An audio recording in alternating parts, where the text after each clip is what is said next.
Hi everyone, welcome to the Magad ISPCS. So today we are going to start the science session और इसमें आपको basically NCERT based होगा। ठीक है, जितने भी एनसीईआरटी के हैं उससे रिलेटेड आपके साइंस कवर किए जाएंगे, क्योंकि आप देखते होंगे कि ये जो जितने भी बीपीएससी के जो पैटर्न के क्वेश्चंस हैं वो एनसीईआरटी बेस्ड आजकल ज़्यादा आ रहे हैं, चाहे वो किसी भी एग्जाम की बात कर लीजिए, नॉट बीपीएससी। तो उसके जो हैं वो कह सकते हो कि एनसीईआरटी बेस्ड ज़्यादा आ रहा है। तो इसमें आपको मोस्टली दो सेशन को कवर किया जाएगा, दो एग्ज़ाम को लेकर के। पहला आपका कह सकते हो बीपीएससी, जिसकी 72 जो है उसको लेकर के कवर किया जाएगा, जो कि आपका 26 जुलाई को अनाउंस कर दिया गया है डेट बीपीएससी 72 के प्रीलिम्स को। और दूसरा जो है आपका वो बीपीएससी एईडीओ के एग्ज़ाम को है, जो कि आपका अप्रैल में होने जा रहा है। ठीक है, तो इन दोनों एग्ज़ाम को लेकर के साइंस का जो सेक्शन है बहुत ही इंपॉर्टेंट हो जाता है। तो साइंस को हम थोड़े अच्छे से देखेंगे, क्योंकि अब जो है आपको वन लाइनर के अकॉर्डिंग काम नहीं चलेगा। ठीक है, ऐसा नहीं कि आपने वन लाइनर पढ़ लिया और आप आ जाएगा, नहीं, अब कॉन्सेप्चुअल क्वेश्चन पूछा जा रहा है। तो आज का जो वीडियो है उसमें ये टॉपिक हम कवर करेंगे मैटर को लेकर के। ठीक है, कि मैटर है होता क्या है। ठीक है, तो जैसा हमने पढ़ा है, हमने अपने स्कूलों में पढ़ा होगा और स्कूल या एकेडमी में हमने पढ़ा होगा बहुत आप लोगों ने, कि मैट्रस होता क्या है। तो देखो, मैट्रस होता है कि कोई भी चीज़ जो जिसमें कोई मास होता है। ठीक है, क्या होता है, कोई मास होता है जिसमें कोई वजन होती है, मास होता है, और कोई ऑक्युपाई अ सर्टेन स्पेस। ठीक है, वो जगह घेरती है। यानी कोई भी वस्तु जिसमें कोई मास हो यानी कोई वजन हो और वो जगह घेरती हो, उसको हम क्या कहेंगे, उसको मैटर कहेंगे। ठीक है, तो उसको मैटर हम कहते हैं।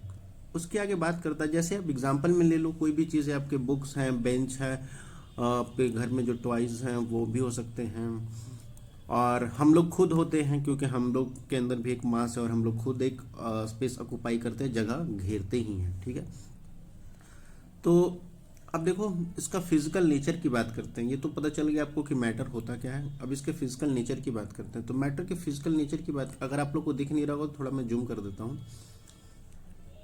मैटर्स के फिजिकल नेचर की बात की जाए तो ये आपको कहता है कि the matter is made up of millions of tiny particles. Matters जो है जितने भी के टाइनी पार्टिकल्स से मिलके बने हुए हैं। ठीक है, और the particles is of one type of matter is different from the particles of another metals. ठीक है, कह रहा है जो ये पार्टिकल्स होते हैं, the particles of one type of matter is different from the particles of another type of matter. ठीक है, तो जो एक कोई मैटर है, जैसे सपोज कर लो कि आपका कोई मैटर है, कॉपी है। ठीक है, कॉपी के जो कह सकते हैं पार्टिकल्स होंगे वो डिफरेंट होंगे, और बेंच के जो पार्टिकल्स होंगे वो डिफरेंट होंगे। ये बेसिकली बात कर रहा है। ठीक है, उसके बाद बात करता है कि स्मेल, कभी कभी आपको पूछ लिया जाता है, बीपीएससी ने प्रीवियस क्वेश्चन में पूछा है कि स्मेल क्या एक मैटर है। तो स्मेल एक एब्स्ट्रैक्ट कॉन्सेप्ट है, ना कि मैटर है। ठीक है, स्मेल जो है वो जो कह सकते हो, स्मेल जो है वो सुगंध, खुशबू, जो भी कह सकते हो, वो एक आपका एब्स्ट्रैक्ट कॉन्सेप्ट है, मैटर नहीं है। But smell of any substances is matter. ठीक, as it is gaseous form of substances which has mass and occupy space. तो कह रहा है कि स्मेल जो है एब्स्ट्रैक्ट कॉन्सेप्ट है, मैटर नहीं है, लेकिन स्मेल ऑफ एनी सब्सटेंसेस, किसी भी वस्तु की जो स्मेल है, ठीक है, वो मैटर हो सकती है। ठीक है, जैसे आप कह सकते हो कि सपोज करो कि आपके घर में सब्जी बन रही है। ठीक है, बहुत अच्छी सब्जी बन रही है कोई मसालेदार, तो उसकी जो खुशबू होगी, वो जो आपको वेपर जो होता है वो मैटर है। जैसे आप खुशबू सब्जी बनती है तो उसका जो वेपर पूरे स्प्रेड होता है, जो भाप जिसको कहते हैं, तो वो आपका मैटर है, वो आपका गैसियस मैटर है। ठीक है, वो आपका मैटर है, गैसियस। ठीक है, लेकिन स्मेल जो है ये एब्स्ट्रैक्ट कॉन्सेप्ट है, वो मैटर नहीं है। लेकिन स्मेल ऑफ एनी सब्सटेंसेस पूछ लिया जाएगा तो वो आपका मैटर है, जो कि आपका गैसियस फॉर्म में है। क्लियर है? नाउ नेक्स्ट पे हम लोग चलते हैं। आप देखो, इसमें बात कर रहा है कि character of particles of matter, जो पार्टिकल्स ऑफ मैटर है उसके कैरेक्टर की बात की जा रही है। तो देखो, फॉर एग्जांपल हम ले लेते हैं कि जो जैसे पार्टिकल्स ऑफ मैटर जो होते हैं उनमें स्पेस होता है। ठीक है, जो पार्टिकल्स ऑफ मैटर होते हैं उनमें स्पेस होता है। जैसे हम एक कॉन्सेप्ट लेते हैं, एक एग्जांपल को से हम लोग समझने की कोशिश करते हैं कि आप लोगों ने नमक चीनी और या नमक चीनी का घोल जो है हम लोगों ने पिया होगा, ठीक है। तो फॉर्मेशन ऑफ जो शुगर सॉल्यूशन उसको कहते हैं। तो जो शुगर सॉल्यूशन होता है उसमें हम कह सकते हैं we can make sugar solution particles of one type, एक टाइप के पार्टिकल से हमने उसको बनाया, ठीक है। Get into the spaces between the particles of other matter that show there is enough space between the particles of matter. जैसे हमने एक ग्लास लिया, ठीक है, हमने जब ग्लास लिया उसमें हमने यहाँ से पानी, यहाँ पानी, हमने पूरा पानी भर दिया, ठीक है, पानी फुल कर दिया हमने। उसके बाद हमने उसमें 2 चम्मच चीनी डाला, शुगर 2 चम्मच हमने चीनी डाला।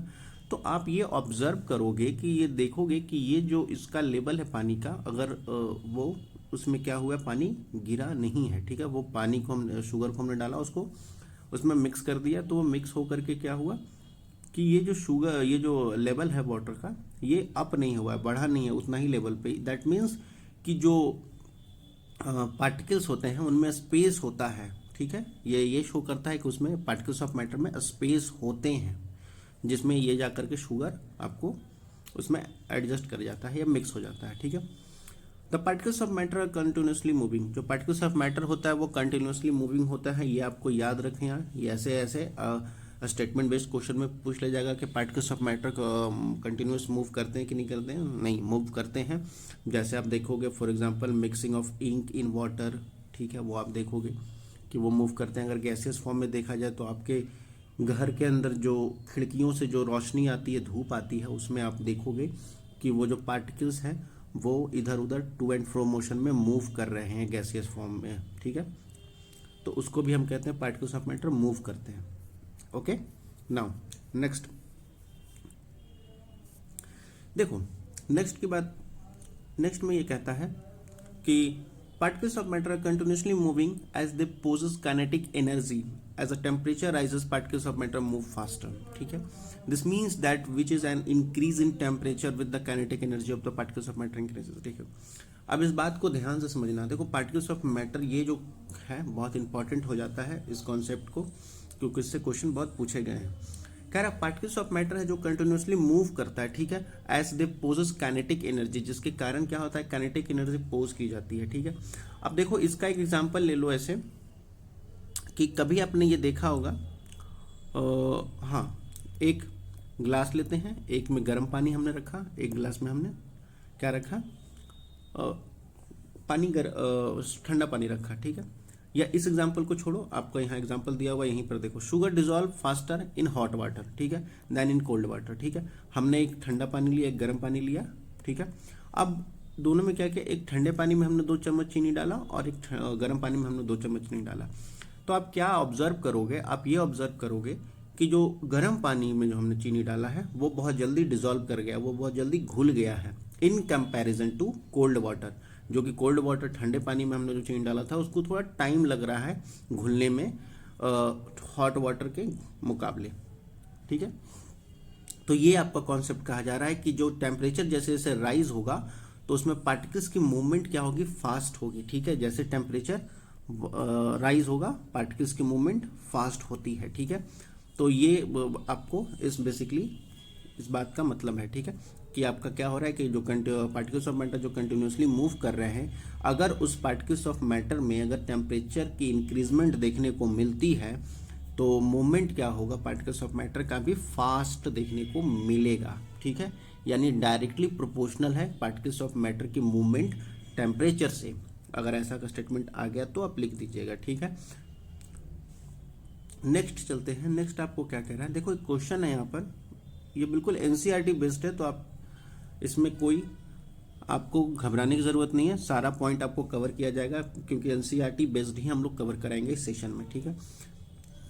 अब देखो यहाँ पर एक कह रहा है, ये क्वेश्चन है कि a diver is able to cut through the water in a swimming pool, which property of matter does the observation show. कह रहा है कि एक डाइवर है जो वो कट कर रहा है वाटर को इन स्विमिंग पूल, तो कौन सा आपका ऑब्जर्वेशन है। तो देखो, this show that the particles of matter have a space between them and have week intermolecular force of attraction between them. इनका जो मॉलिक्यूलर फोर्स ऑफ अट्रैक्शन है बहुत ही वीक है, ठीक है, इसलिए वो कट हो जा रहा है। अब यहाँ से हमारा मेन कॉन्सेप्ट स्टार्ट होता है जिसको हम लोग स्टेट ऑफ मैटर्स कहते हैं, ठीक है, स्टेट्स ऑफ मैटर, जिसमें हमने पढ़ा होगा सॉलिड, लिक्विड, गैस। 3 तो हमने बेसिकली पढ़ा ही होगा, 2 और होते हैं, एक होता है आपका प्लाज्मा और 5th होता है आपका बोस आइंस्टाइन कंडेंसर, ठीक। तो देखो अब सॉलिड की हम बात करेंगे, ठीक। सॉलिड यानी उसको ठोस कहते हैं, जैसा कि नाम से पता है। सॉलिड जिसको ठोस कहते हैं उसको हम ऐसे समझते हैं, एक सेकेंड, हाँ, कि the particles of solid are very close to each other. जो पार्टिकल्स सॉलिड के जो पार्टिकल्स होते हैं, पार्टिकल्स ऑफ मैटर जैसे मैंने बताया था, वैसे ही पार्टिकल्स ऑफ सॉलिड होते हैं, particles of matter in solid वो होते हैं, वो बहुत ही क्लोज होते हैं एक दूसरे के, ठीक है। They are negligible space between them, they vibrate at their place. उनके बीच में बहुत ही ना के बराबर स्पेस होती है और वो वाइब्रेट करते हैं अपने ही प्लेस पे, ठीक है। यानी आप ऐसे समझ लो कि एक कोई सॉलिड हमने ऑब्जेक्ट लिया है, अब उसमें हम किसी चीज़ को, दूसरे पार्टिकल्स को या दूसरे किसी मैटर को उसमें हम एडजस्ट करने की कोशिश करेंगे तो वो नहीं होगा, क्योंकि पार्टिकल्स ऑफ मैटर यहाँ पर क्लोजली टाइटली पैक्ड है, ठीक है। तो उसके बीच में स्पेस नहीं है, ये सॉलिड के लिए होता है, याद रखिएगा, ठीक है। उसके बाद और भी प्रॉपर्टीज होते हैं सॉलिड के, जैसे एक और प्रॉपर्टी आपके सॉलिड के हैं, वो क्या है, the particles of A solid have a strong intermolecular force of attraction between them.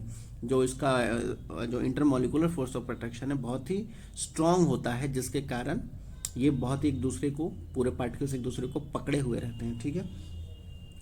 दूसरा कहता है कि the solid has fixed shape and volume. जाहिर सी बात है, सॉलिड की जो फिक्स्ड शेप और वॉल्यूम होती है, जैसे बेंच है, बेंच की एक पर्टिकुलर शेप है, आपका जो बुक्स है, बुक्स की एक पर्टिकुलर शेप है, रूम है, रूम्स की एक पर्टिकुलर शेप है, और भी चीज़ें हैं, मतलब उसकी एक पर्टिकुलर शेप होती है और वॉल्यूम होती है, ठीक है।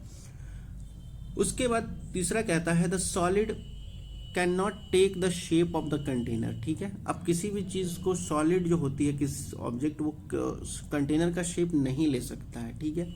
यानी ऐसे आप समझो कि हमने कंटेनर लिया एक, ठीक है, कंटेनर में हमने कोई डब्बा रख दिया, ठीक है, या कंटेनर में हमने बुक रख दी, तो क्या बुक की जो शेप है वो कंटेनर के शेप में होती है? नहीं हो जाएगी, ठीक है, वो नहीं होती है, क्योंकि बुक की अपनी खुद की एक शेप है, क्योंकि वो सॉलिड है।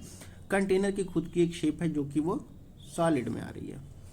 तो इसलिए कहा जा रहा है कि सॉलिड का जो शेप है वो कोई भी सॉलिड का शेप कंटेनर के शेप में नहीं हो सकता, ठीक है। सॉलिड जो कहते हैं, सॉलिड है रिजिड स्ट्रक्चर, एक बहुत ही ठोस स्ट्रक्चर होता है, उसको, उसके स्ट्रक्चर को चेंज करना मुश्किल है। उसके बाद बात करता है 5th कि सॉलिड हैज इनकम्प्रेसिबल। सॉलिड को हम दबा नहीं सकते, कंप्रेस नहीं कर सकते, सॉलिड इनकम्प्रेसिबल है, ठीक है। तो ये आपके सॉलिड के कह सकते हैं कि प्रॉपर्टी है पूरी, ठीक है। अब देखो कुछ एक स्पेशल केस होते हैं जिसमें कह रहा है sponges has tiny holes which traps the air but we compress it, it is actually explaining the air out. अब देखो ये स्पॉन्जेस होते हैं, जैसे आपने देखा होगा स्पॉन्जेस ये फोम टाइप होता है, ठीक है, उसमें आप देखोगे कि बहुत ही टीनी होल्स होते हैं, ठीक है, जिसके कारण क्या होता है कि उसमें एयर की पकड़ होती है, एयर को ट्रैप कर ले जाता है, तो हम उसको कंप्रेस करते हैं तो वो ईजिली कंप्रेस होता है, जो फोम कह लो या स्पॉन्ज कह लो उसको, ठीक है। तो इसके कारण वो स्पेशल केस है। एग्जाम्पल में आपको पूछ लिया जाएगा कि स्पॉन्ज या फोम हैज़ इनकम्प्रेसिबल, तो नहीं, फोम जो है आपका कंप्रेसिबल होता है, ठीक। नेक्स्ट हम बात करते हैं रबर बैंड। रबर बैंड की बात करें तो rubber band can change its shape by stretching and can regain after removing force. Rubber band जो है वो अपना शेप चेंज कर लेती है स्ट्रेच करने से। जैसे हम कोई रबर बैंड हम जब खींचते हैं तो उसकी शेप चेंज हो जाती है, वापस उसको छोड़ देने पर क्या कर सकते हैं, वापस अपने ही शेप में आ जाती है, ठीक है।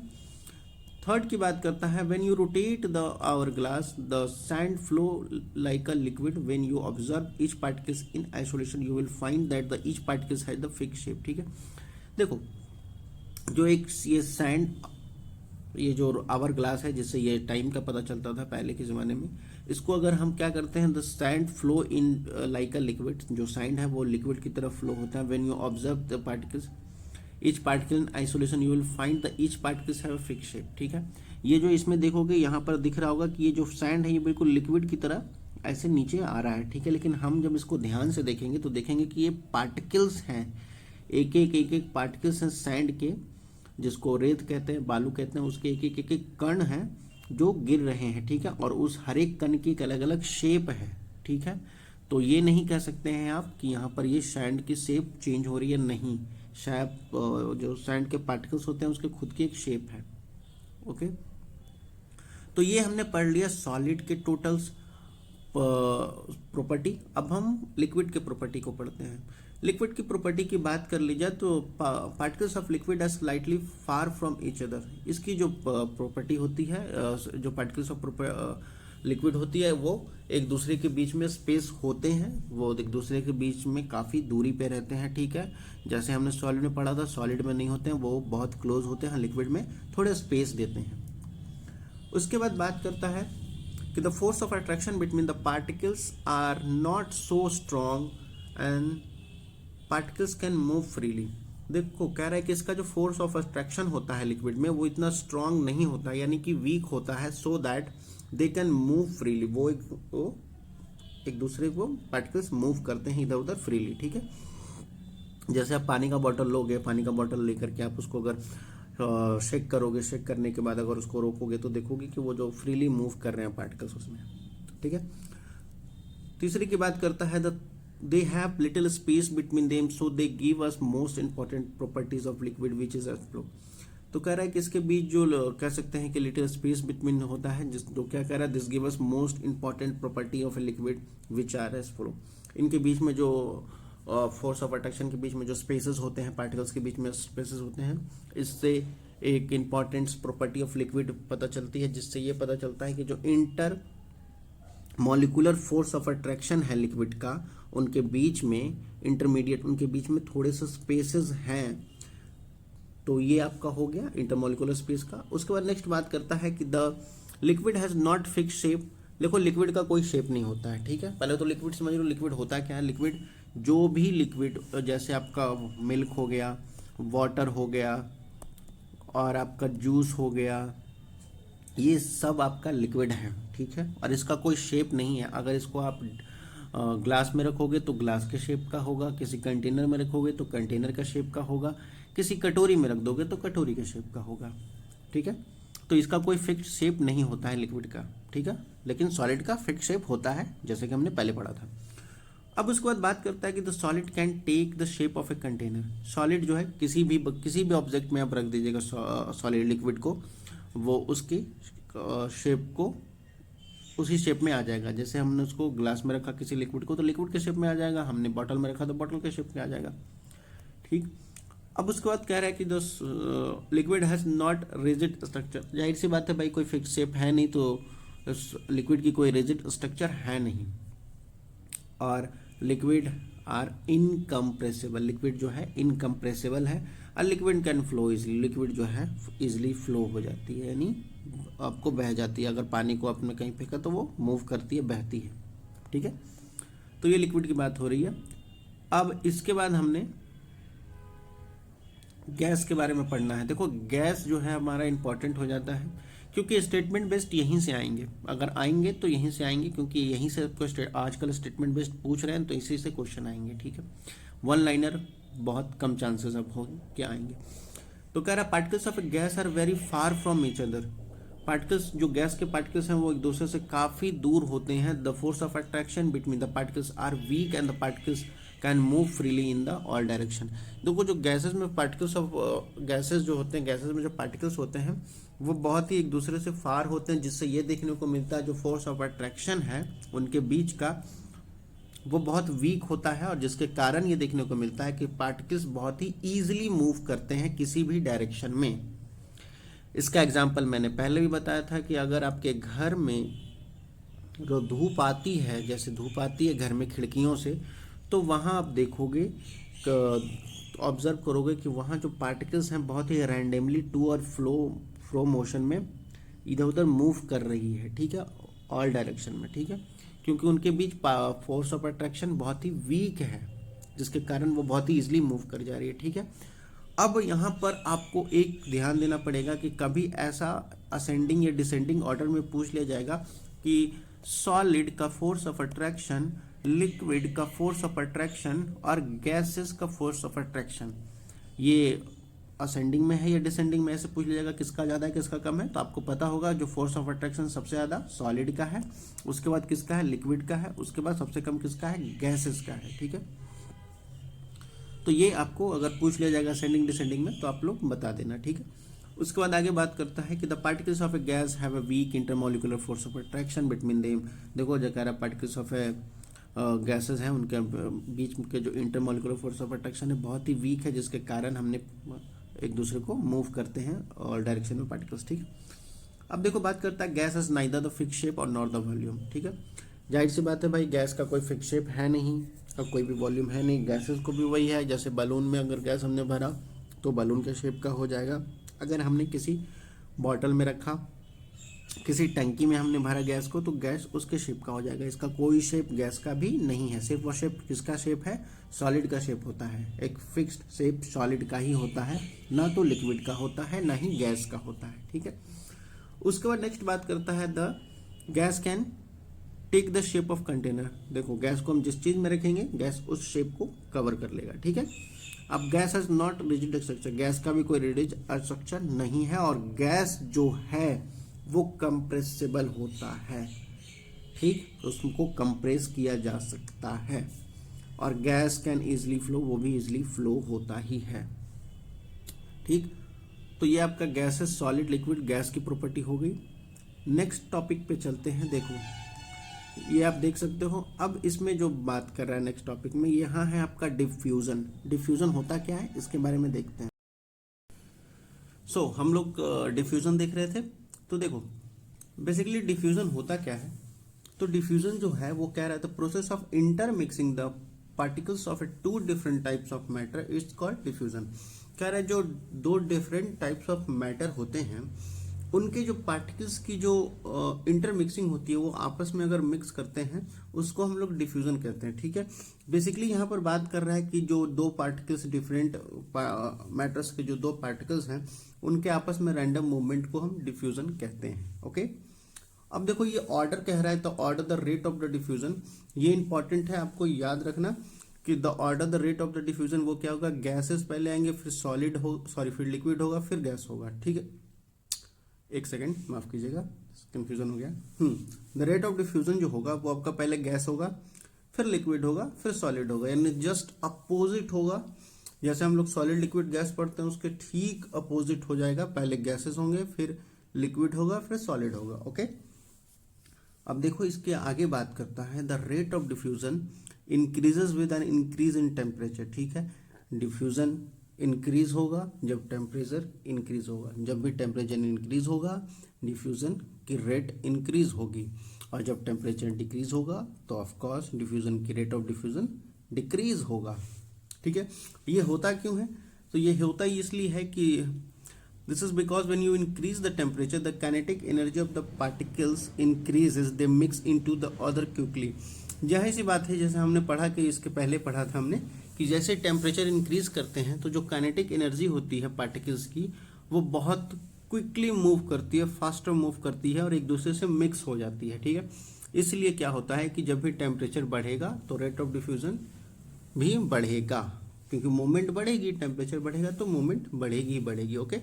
नाउ हम लोग अब नेक्स्ट पे देखते हैं।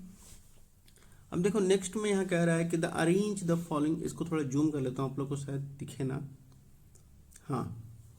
अब देखो ये कह रहा है arrange the following substances in increasing order of forces of attraction between the particles, water, sugar, oxygen. कह रहा है forces of attraction, force of attraction के अकॉर्डिंग इसको आप इंक्रीजिंग ऑर्डर में कह सकते हैं अरेंज कीजिए, यानी असेंडिंग ऑर्डर में अरेंज कीजिए।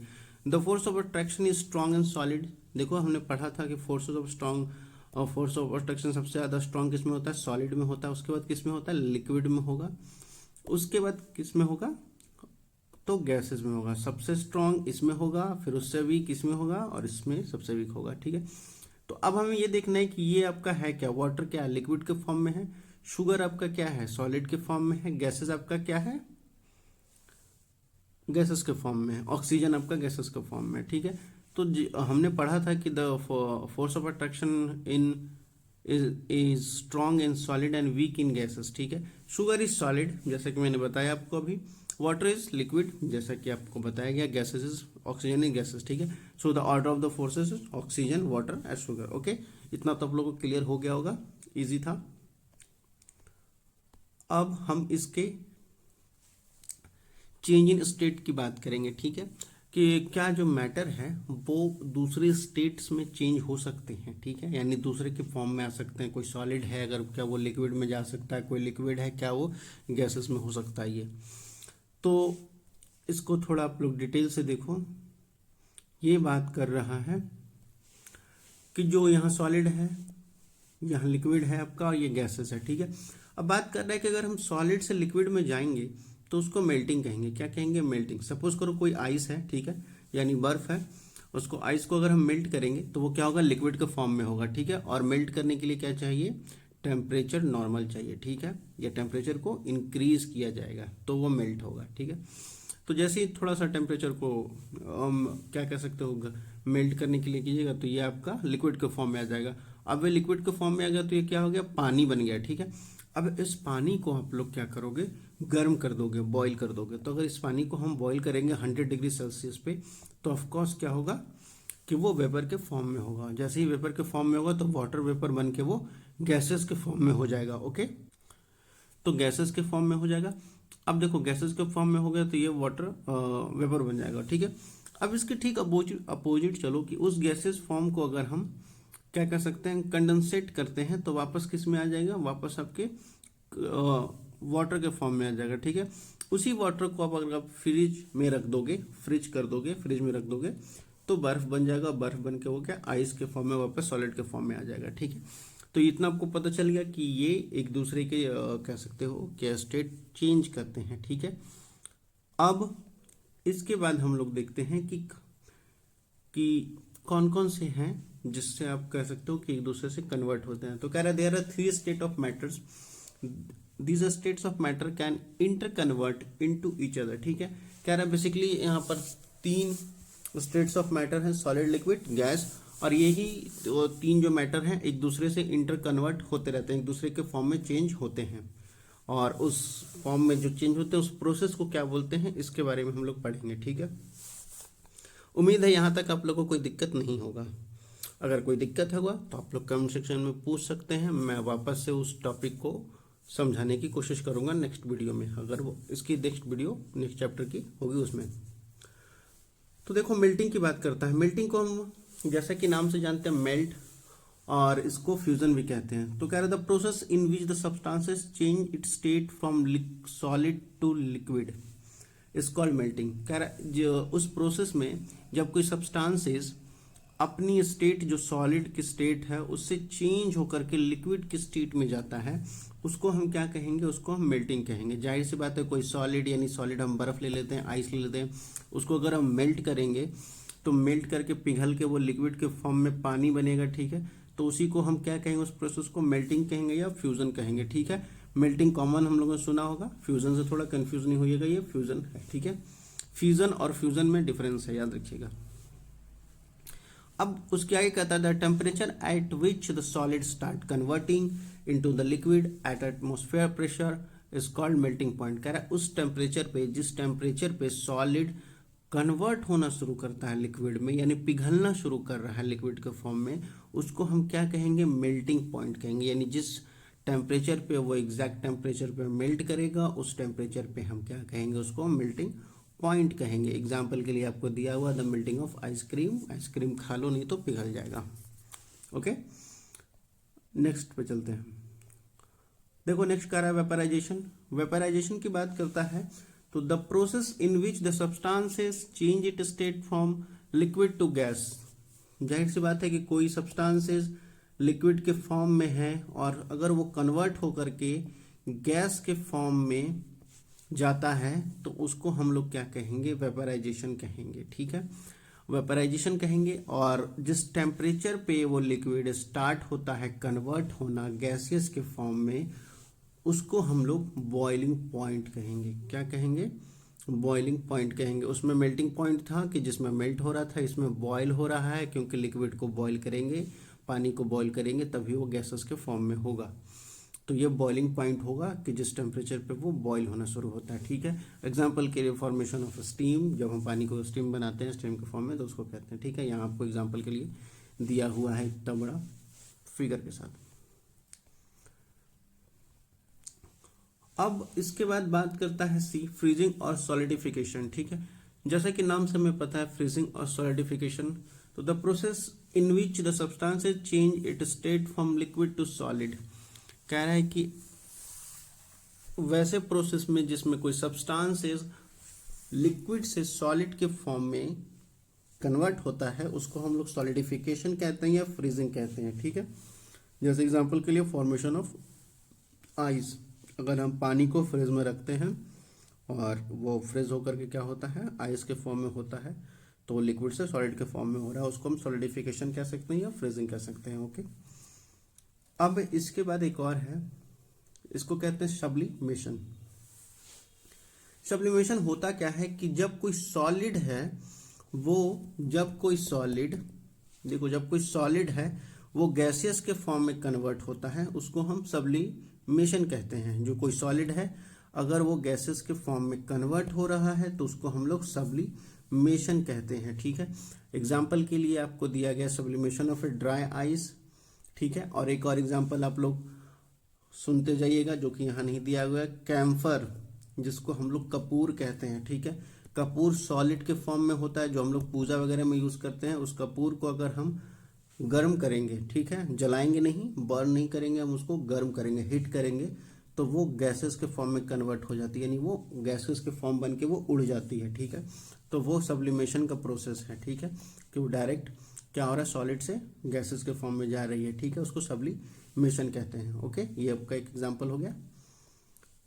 नेक्स्ट पे चलते हैं, कंडेंसेशन की बात करते हैं। कंडेंसेशन की बात करेंगे, कंडेंसेशन उसको कहते हैं कि वैसे सब्सटेंसेस जो आपको गैसेस से लिक्विड के फॉर्म में कन्वर्ट होता हो, गैसेस के फॉर्म में है, गैसेस के फॉर्म में है और वो लिक्विड के फॉर्म में कन्वर्ट हो रहा हो कोई भी सब्सटेंसेस, तो उस प्रोसेस को हम क्या कहेंगे, कंडेंसेशन कहेंगे।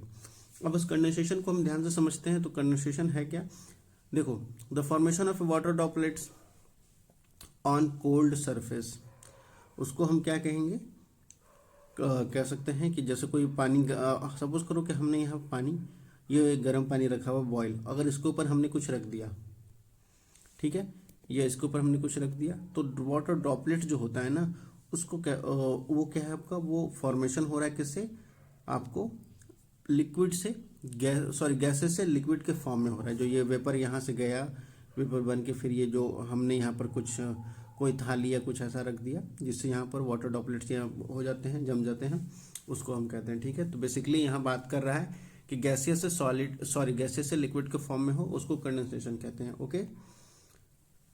नेक्स्ट हमारा आता है डिपोजिशन की बात कर रहा है। डिपोजिशन होता क्या है कि the substances that change it state from gas to solid, कोई सब्सटेंसेस अपनी गैसेस स्टेट को चेंज करके सॉलिड स्टेट में जाता है, उसको हम डिपोजिशन कहते हैं, ठीक है। एग्जाम्पल के लिए formation of frost on the leaf, leaf के पत्तों पर आपका जो फ्रोस्ट जमते हैं उसको कह रहा है। अब देखो इफेक्ट ऑफ टेम्परेचर की बात करता है कि टेम्परेचर का जो इफेक्ट है उससे होगा क्या, टेम्परेचर का इफेक्ट क्या क्या होता है। तो बात कर रहा है when the temperature of the matter is increased, जब कोई मैटर का टेम्परेचर जो है वो इंक्रीज कर दिया जाएगा तो जाहिर सी बात है, हमने पढ़ा कि काइनेटिक एनर्जी क्या होगी, उस पार्टिकल्स ऑफ मैटर की भी इंक्रीज हो जाएगी। Due to this the kinetic energy and the particles that start vibrating which greater speed और मूव फ्रीली। इससे क्या होगा, काइनेटिक एनर्जी जैसी अगर हमने टेम्परेचर बढ़ाया तो काइनेटिक एनर्जी बढ़ जाएगी, काइनेटिक एनर्जी जैसी बढ़ेगी तो पार्टिकल्स की जो मूवमेंट है वो फास्ट हो जाएगा, उसमें क्या आ जाएगी, उसकी स्पीड बढ़ जाएगी और बहुत जल्दी फ्रीली मूव करने लगेगा, ठीक है। तो ये क्वेश्चन पूछ लिया जाएगा आपके एग्जाम में, क्योंकि आजकल बीपीएससी स्टेटमेंट बेस्ड पूछता है और एनसीईआरटी को ज़्यादा फॉलो कर रहा है। तो ध्यान रखिए, या कोई भी अदर एग्जाम देखिएगा वहाँ भी एनसीईआरटी को फॉलो ही किया जा रहा है और ऐसे स्टेटमेंट बेस्ड क्वेश्चन आ रहे हैं, ठीक है। या कोई और पीसेस का आप लोग देख करते होंगे तो अभी रिसेंटली आरओ के एग्जाम में भी था, आरओ का मेंस था, उसमें भी यही कहानी थी। तो देखो आगे बात करता है कि इसमें क्या होगा कि आपको जो टेम्परेचर इंक्रीज होगा तो काइनेटिक एनर्जी इंक्रीज होगी, या काइनेटिक एनर्जी इंक्रीज होगी तो जो पार्टिकल्स के मूवमेंट है उनमें भी मूवमेंट की फास्ट हो जाएगा मूवमेंट, ओके। और उसके बाद कह रहा है जब हम टेम्परेचर डिक्रीज करेंगे तो काइनेटिक एनर्जी क्या होगा, वो भी पार्टिकल्स का डिक्रीज होगा, और due to the decrease in kinetic energy the particles of matter start coming closer and developing stronger intermolecular space. और तो क्या होगा कि जो पार्टिकल्स ऑफ मैटर हैं वो क्लोज आने लगेंगे और इंटरमोलिकुलर स्पेस जो है वो स्ट्रॉन्ग होने लगेगा, ओके। अब देखो यहाँ बात करता है केल्विन और सेल्सियस का, ठीक है। तो हमने पढ़ा होगा कि 1 केल्विन इक्वल्स टू कितने सेल्सियस होते हैं। देखो कह रहा है 1 केल्विन इक्वल्स टू कितने सेल्सियस होते हैं, तो 1 केल्विन इक्वल्स टू आपका बात कर रहा है के फॉर केल्विन और सी फॉर सेल्सियस। तो 1 केल्विन इक्वल्स टू आपका होता है 273। देखो क्या बात कर रहे थे हम लोग, हाँ 1 केल्विन इक्वल्स टू आपका क्या हो जाएगा, 1 केल्विन इक्वल्स टू आपका हो जाएगा, देखो यहाँ बात कर रहा है 1 केल्विन, तो 1 केल्विन इक्वल्स टू आपका हो जाएगा 273.5 सेल्सियस, ठीक है। 1 kelvin equals to 273 degree Celsius हो जाएगा, ठीक है। तो ये आपको याद रखना होगा, ठीक है। अब आगे बात करते हैं लेटेंट हीट की बारे में, ठीक है। लेटेंट हीट के बारे में वही है, कह रहा है it is the heat required to disrupt the attraction force between the particles of matter keeping the temperature is constant, the amount of heat energy that is required to change 1 kg of solid into liquid at atmospheric temperature. Basically आपको mainly यही याद रखना है कि the amount of energy that is required to change 1 kg of solid into liquid, अगर 1 kg solid को liquid में change करने के लिए जितने अमाउंट ऑफ एनर्जी की ज़रूरत होती है, ठीक है, उसको हम क्या कहेंगे, हीट एनर्जी की ज़रूरत होती है, जितने अमाउंट ऑफ हीट एनर्जी की ज़रूरत होती है उसको हम क्या कहते हैं, लेटेंट हीट ऑफ फ्यूजन। यानी ये आपका latent concept of latent heat में दो चीज़ आते हैं, लेटेंट हीट ऑफ फ्यूजन और लेटेंट हीट ऑफ वेपराइजेशन। तो latent of heat of fusion में ये कहा गया कि जितने 1 kg कह सकते हैं सॉलिड को लिक्विड में कन्वर्ट करने के लिए जितनी एनर्जी की ज़रूरत होती है, नीड होती है, उसको हम लेटेंट हीट ऑफ फ्यूजन कहते हैं, ओके। जैसे एग्जांपल के लिए the ice has large latent heat of fusion than water. Ice के पास जो आइस जो सॉलिड में है वो अगर वाटर में कन्वर्ट होने के लिए जितने उसको लेटेंट हीट ऑफ फ्यूजन की ज़रूरत होती है उसको हम कहते हैं latent heat of fusion, energy की ज़रूरत होती है, तो ठीक है। The amount of heat that is required to change 1 mole of liquid into the gas। अब यहाँ पर बात कर रहा है कि 1 मोल ऑफ लिक्विड को गैसियस के फॉर्म में कन्वर्ट करने के लिए जितने अमाउंट ऑफ एनर्जी की ज़रूरत होती है उसको हम लोग कहते हैं लेटेंट हीट ऑफ वेपराइजेशन। वहाँ लेटेंट हीट ऑफ फ्यूजन था, यहाँ लेटेंट हीट ऑफ वेपराइजेशन है, ठीक है, याद रखिएगा। और इसका जो पीडीएफ है आप लोग को टेलीग्राम पे मिल जाएगा, टेलीग्राम का लिंक आपको वीडियो के डिस्क्रिप्शन में या वीडियो के कमेंट सेक्शन में पिन कर दिया जाएगा, वहाँ पर आप जा कर के इसका पीडीएफ डाउनलोड कर सकते हैं, ओके। नाउ बात करता है why the steam cause severe burn than hot water. देखो कह रहा है जो स्टीम जिसको वेपर कहते हैं, वेपर, ठीक है, स्टीम को ऐसे समझ लीजिएगा वेपर। तो ये कह रहा है कि जो एक तरफ हॉट वाटर है और एक तरफ वेपर है। सपोज करो एक तरफ हॉट वाटर है और एक तरफ वेपर है, यहाँ हॉट वाटर है। अगर हम ये कंपेयर करें कि कौन से इससे या इन दोनों में से किस में से सबसे ज़्यादा हमें बर्न का इफेक्ट देखने को मिल सकता है, किस में हम सबसे ज़्यादा जलने के इफेक्ट देख सकते हैं, तो ये आपका किस में होगा, आपको लगेगा कि ये हॉट वाटर में होगा, नहीं, ये आपका स्टीम में होगा, वेपर में होगा। क्यों होगा सर, तो देखो बात करता है the steam has more heat than water, this is called the latent heat of vaporisation, latent heat of vaporisation से होता है।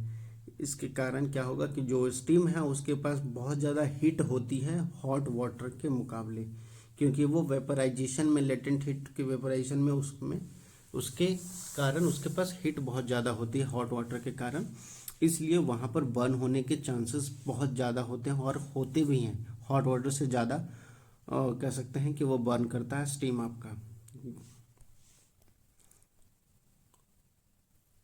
अब देखो इफेक्ट ऑफ प्रेशर की बात करें, the gases have most space between their particles. Gases के पास बहुत ज़्यादा स्पेस होता है between particle and solid have the least space. So solid and liquid are incompressible and have negligible effect of pressure can change their state. कह रहा है कि देखो गैसेस के पास बहुत कह सकते हैं मोस्ट स्पेस होता है, और ये इसलिए उसको क्या कह सकते हैं कि गैसेस जो है हाईली कंप्रेसिबल होता है, और सॉलिड और लिक्विड के पास जो कह सकते हैं कि जो इंटर पार्टिकल्स के बीच में जो स्पेसेस होते हैं, स्पेस बिटवीन पार्टिकल्स होते हैं वो बहुत कम होते हैं, इसलिए लिक्विड और सॉलिड में कंप्रेसिबल बहुत कम देखने को मिलती है, नेग्लिजिबल बहुत ना के बराबर देखने को मिलती है। ये तो हमने पढ़ लिया था। अब देखो यहाँ पर बात कर रहे हैं इसकी, ये समझ लो ये कॉन्सेप्ट को। The most important application in this phenomena is the formation of a CNG और LPG gas. They are mixture of hydrocarbon. आपको पता होना चाहिए एलपीजी गैस जो हम लोग यूज़ करते हैं हाउस होल्ड पर्पज़ के लिए, खाना बनाने के लिए, और सीएनजी जो हम यूज़ करते हैं अपने व्हीकल्स में, गाड़ियों में यूज़ होती है। ये दोनों क्या है, मिक्सचर ऑफ हाइड्रोकार्बन है, हाइड्रोजन और कार्बन का मिक्सचर है, ठीक है। और ये फिल की जाती है, जो भी कंटेनर होता है उसमें फिल की जाती है बहुत ही हाई प्रेशर पे। इसलिए ये देखने को आपको मिलेगा कि जो when the pressure of a gas increase, जब क्या होगा, जब आपका गैस का प्रेशर इंक्रीज होगा तो काइनेटिक एनर्जी भी क्या होगी, वो भी इंक्रीज करेगी, ठीक है, मॉलिक्यूल्स की, ठीक है। अब हम बात करते हैं इवापोरेशन की।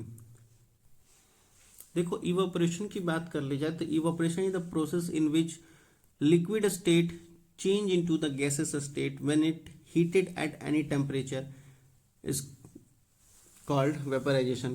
वेपराइजेशन उसको कहते हैं जब कोई लिक्विड को गैसियस स्टेट में चेंज किया जाता है, जब उस सब्सटेंसेस को हीट करते हैं उसके बाद वो गैसियस स्टेट में चेंज होता है, उस प्रोसेस को हम वेपराइजेशन कहते हैं, ठीक है। अब वेपराइजेशन का जो है फैक्टर इफेक्टिंग द वेपराइजेशन, कौन कौन से फैक्टर हैं जो वेपराइजेशन को इफेक्ट करते हैं, तो सरफेस एरिया है। The rate of vaporisation increase with an increase in surface area. जो रेट ऑफ वेपराइजेशन है वो बढ़ जाएगा अगर हम सरफेस एरिया को इंक्रीज करते हैं, तो रेट ऑफ इवोपरेशन भी बढ़ेगा, ठीक है। For example the water on the road dries up quickly as compared to the water at the footholds. Simple सी बात है भाई कि अगर गड्ढे में एक पानी है भरा हुआ और एक सड़क पे ऐसी थोड़ी बहुत पानी है, गीला सड़क है, ठीक है, तो आप ये देखोगे जो रोड है वो बहुत जल्दी ड्राई हो जाएगी, सूख जाएगा उसका पानी रोड का, लेकिन फुटहॉल्स के जो गड्ढे के हैं उनके नहीं सूखेंगे, ठीक है। क्यों? क्योंकि जाहिर सी बात है यहाँ का स्पेस जो है बहुत ज़्यादा है और इसकी स्पेस कम होने के कारण इसमें टाइम लगता है आपको इवापोरेशन में, ओके। तो इतना सरफेस एरिया पे है। यहाँ पे ये कह सकते हैं कि जितना सरफेस एरिया बढ़ेगा इवोपरेशन, रेट ऑफ इवोपरेशन बढ़ेगा, डायरेक्टली प्रोपोर्शनल है। टेम्परेचर की बात कर ले, the increase in temperature which increase the rate of evaporation. जैसे जैसे टेम्परेचर बढ़ेगा, अगर हम टेम्परेचर बढ़ाएंगे तो रेट ऑफ इवोपरेशन जो होगा वो भी बढ़ेगा, यानी इवोपरेशन जो वाटर जो है, जो भी लिक्विड है वो गैसेस के फॉर्म में जल्दी जल्दी कन्वर्ट होगा। उसका एक एग्जाम्पल है wet cloth dry quickly in hot summer than winter. हम देखते हैं कि जो कपड़े हम सूखने के लिए देते हैं वो गर्मियों में जल्दी सूखते हैं ठंड के मुकाबले। विंड स्पीड की बात कर ली जाए तो विंड स्पीड जो होता है, the increase in wind speed will increase the rate of evaporation. जो अगर विंड की स्पीड जो है वो इंक्रीज होगी तो रेट ऑफ इवोपरेशन इंक्रीज होगी। इसको ऐसे देखते हैं, जो wet hair dry quickly when you blow dryer in it. अगर हम बालों में जैसे हम नहा कर आते हैं और अपने बालों में ड्रायर का यूज़ करते हैं तो हम ये देखते हैं कि जो हमारे जो गीले बाल हैं बहुत जल्दी सूख जाते हैं, ड्राई हो जाते हैं। ओके, क्योंकि जैसे अब विंड की जो स्पीड है वो इंक्रीज़ हुई है तो रेट ऑफ इवोपरेशन भी इंक्रीज़ हुई है। ठीक है, हमारे बालों से भी इवोपरेशन हो जाता है। ह्यूमिडिटी की बात करते हैं। ह्यूमिडिटी की बात करेंगे तो the increase in humidity will increase the rate of evaporation. जैसे जो ह्यूमिडिटी इंक्रीज होगी रेट ऑफ इवोपरेशन भी sorry the increase in humidity will decrease the rate of evaporation. जैसे जो ह्यूमिडिटी इंक्रीज होगी इवोपरेशन का जो रेट है वो वैसे वैसे कम होगा। ठीक है, यहाँ पर आपको क्या हो जाएगा, डायरेक्टली प्रोपोर्शनल नहीं है। ठीक है, अगर ह्यूमिडिटी बढ़ेगी तो इवोपरेशन कम होगा, अगर ह्यूमिडिटी कम होगी तो इवोपरेशन बढ़ेगा। एग्जाम्पल के लिए है drying your wet cloth on a hot humid day takes a lot of time to dry on a hot drier day. देखो बात कर रहा है कि अगर हम जो अपने गीले कपड़े हैं अगर उसको हम हॉट ह्यूमिड डे के टाइम पे जहाँ जब ह्यूमिडिटी ज़्यादा होती है उस टाइम पे हम ड्राई करने की कोशिश करते हैं तो बहुत टाइम लेता है इन कंपैरिजन टू अगर हम वैसे डे में जब कोई हॉट डे हो जहाँ जिसमें ह्यूमिडिटी कम हो उसमें उस दिन हम ड्राई करते हैं तो उनके मुकाबले ज़्यादा टाइम लेता है आपका ह्यूमिडिटी वाले डे के दिन। ठीक है, तो ये आपका फैक्टर अफेक्टिंग इवोपरेशन हो गया। नाउ नेक्स्ट हम देखते हैं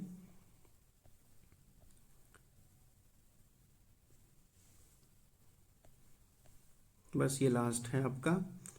इसका पीडीएफ आप लोग को टेलीग्राम पे दे दिया जाएगा और इसका जो टेलीग्राम का लिंक है आपको चैनल में पिन कर दिया जाएगा या आपको कमेंट सेक्शन या चैनल वीडियो के डिस्क्रिप्शन में आपको मिल जाएगा या कमेंट सेक्शन में आपको मिलेगा। ओके, बात करता है कूलिंग इफेक्ट की। The particles of liquid need certain energy cooling के लिए। So the particles liquid take this energy from surrounding and make the surrounding cooler. ठीक है, इसलिए आपको जो पार्टिकल्स ऑफ लिक्विड है वो आसपास से जो भी एनर्जी है उसको कैप्चर करके सराउंडिंग को कूलर करने के लिए काम करता है। This is the called cooling effect of evaporization. इसको कूलिंग इफेक्ट ऑफ इवापोराइजेशन कहते हैं। ठीक है, एक क्वेश्चन है इसी में था, आपको एनसीईआरटी बुक में ही था। Explain why does a desert cooler cool better than a hot dry day. कह रहा है जो डेजर्ट कूलर होता है वो कूल करता है हॉट ड्राई डे